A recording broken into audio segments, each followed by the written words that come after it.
Magandang araw muli mga kapadaba. Andito na naman si Bicolanas Cooking para magluto sa inyo ng igado, ang star ng handaan ng mga Bicolano. Bakit ko nasabing star ng handaan ng mga Bicolano? Kasi pag nag-invite ka sa Bicol, may pahanda ka, ang unang itatanong, may igado ba kayo? Ayan, yan ang igado. Favorite namin yan talaga. Masarap yan.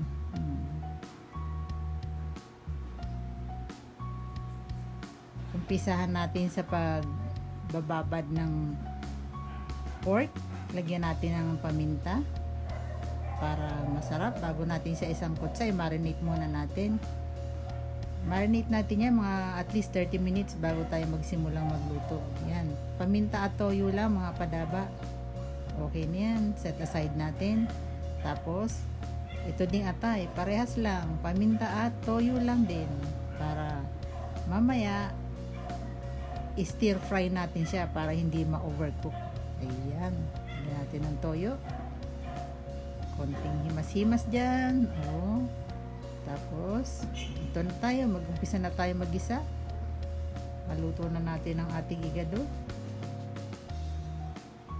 Stir fry muna natin ng atay ng baboy na minarinate natin sa paminta at toyo. Mas maganda yung stir fry kasi para iba yung sarap niya eh. Mabango na kaagad tapos hindi pa siya na-overcook. Ayan. Okay. Sabi ng katabi ko dito sa nagbabantay sa akin, nagluluto ako eh. Kainin na daw namin yan. Pwede na raw yan. Huwag na raw ilagay. Masarap na daw yan. Naamoy niya kasi ang bango eh. Lagyan natin ng bawang. Gisa natin ng ayan. Doon sa ating pinagsangkotsahan ng atay para malasa.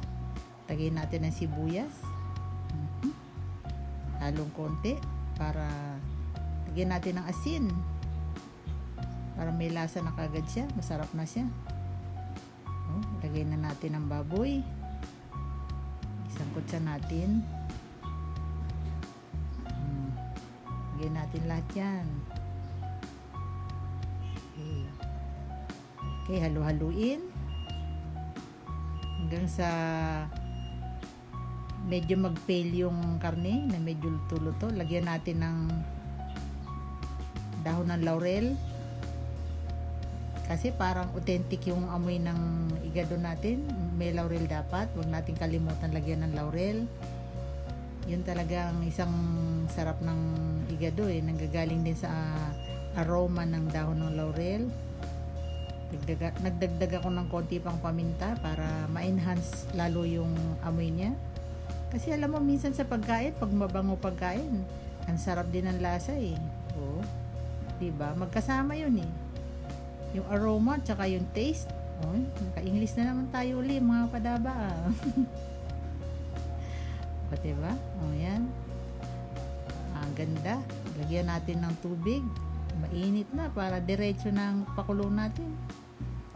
Palalambutin kasi natin to mga 30 minutes. Para hindi tayo mahirapan sa pagnguya. Tsaka para siguradong lutong-luto yung ating karne. Masarap lutong-luto yung karne. Yan. Konting halo lang. Pag kumukulo ng ganyan, takpan muna natin. Hintayin natin yung 30 minutes. Naka 30 minutes na. Eto na siya ngayon. Ayan. Kuhanin natin yung mga toasted sa gilid. Masarap na lasa yan. Tingnan natin kung malambot na. Oh, malambot na. Kayang-kaya ng 30 minutes. Ilagay natin yung gabi. Kasi ang igado sa Bicol, kaya siya naging authentic na Bicol na igado dahil dyan sa gabi. Gabi talaga ang inilalagay naming panahog dyan. Walang ibang gulay na inilalagay kami dyan, kundi gabi lang. Yan ang aming igadong Bicol. Takpan uli natin para lumabot naman yung gabi. Ayan. Halo ulit. Konting-konting halo na lang yan. Maya-maya, ilalagay natin yung atay. malambot na rin yung gabi.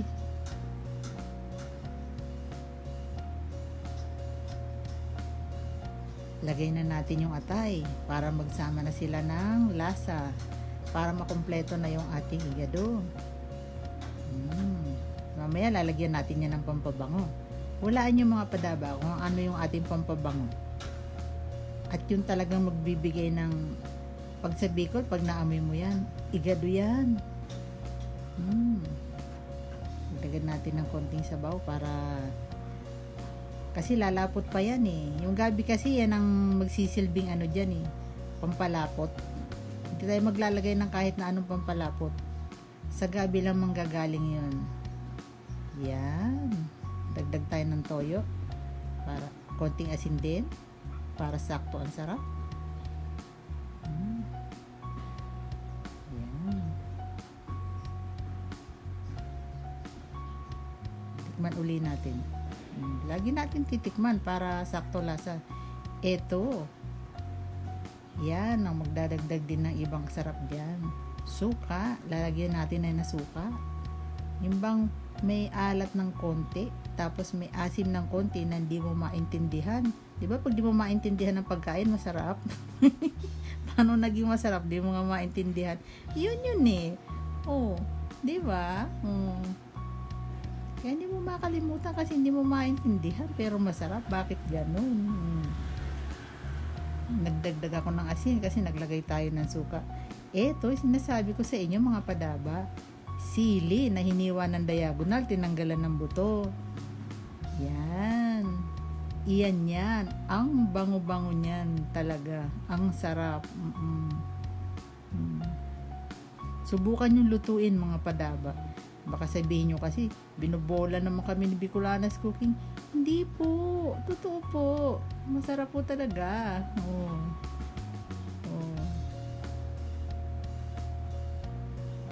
Ayan, ito na. Dito na naman tayo sa ating pinaka-exciting part. Tikiman portion. Sisintensyahan na natin kung ito ba talaga yung igado recipe ni lola ko nung bata ako na gustong gusto ko. Ayan. Kung mapaproud ba si lola? Ayan. Tikman natin.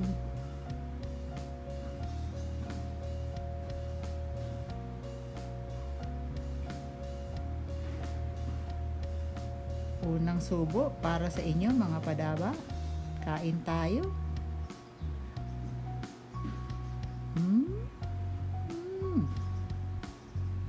Ito yun eh. Ang sarap talaga eh. Kuha ko. Hindi mapapahiya si lola ko. Masasabi niya na yan. Luto ng apo ko yan eh. Igado.